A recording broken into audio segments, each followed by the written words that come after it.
Hey there. All right, so I'm back and I wanted to talk about faith again and healing. I just chatted with a friend who got word that a loved one was receiving a diagnosis of an incurable cancer. And every time I hear diagnoses like this, I'm always moved, both with compassion, but also a sense of encouragement, because I know that there are so many means of healing that are not necessarily approved by modern medicine, and thankfully I'm not a modern medical practitioner. So I love to find things that God has given us in nature and on this earth in order to provide sustenance and life.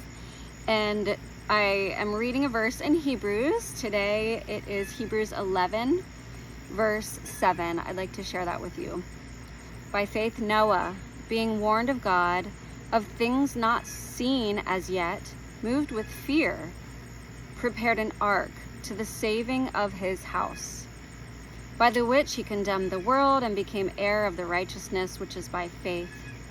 Let me go back to verse 1 in Hebrews chapter 11.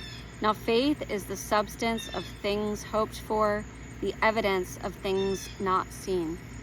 And so reading these two verses after chatting with my friend, and her family was feeling a bit troubled by this diagnosis of cancer that was incurable at this point, and there was quote unquote no hope left. But yet I said to her, well, is this person open to natural solutions? Is she open to other remedies that are outside of the traditional route that we have been grown up to accept and receive as the only way?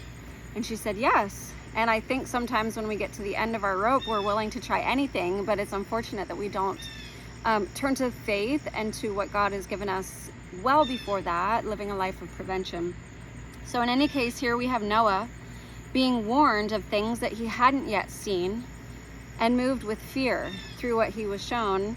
He was able to act, and we see that faith is not just a belief, but it's an action. It requires action. It required change of Noah. Surely he had to chop down some trees or to find some wood to build the ark and find resources to construct such a huge thing. And not only did he have to act, but he seemed to have to go against what people were saying, which was everything's just fine. Just ignore what's going around you and just carry on his life as it is, or make a change and be obedient and do what you are shown to do. So in Noah's case, he acted. And just like Noah, we get to act on our faith. We get to make changes. We get to actually do the thing that is required in order to heal. And that might be a variety of different things depending on what's going on with you or your health.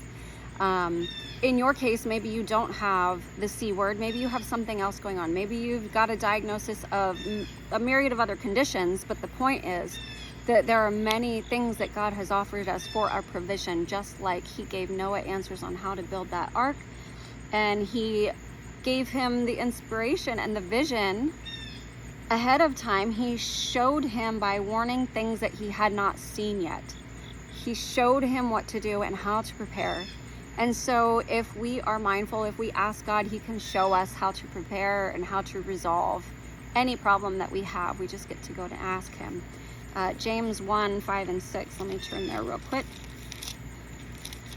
If any of you lack wisdom, let him ask of God, that giveth to all men liberally, and upbraideth not, and it shall be given him. But let him ask in faith, nothing wavering. For he that wavereth is like a wave of the sea, driven with the wind and tossed. For let not that man think that he shall receive anything of the Lord. A double-minded man is unstable in all his ways. And so we need to be firm in our faith and our belief. If I can help you with any of this, please reach out. Give me a call. Have a blessed day.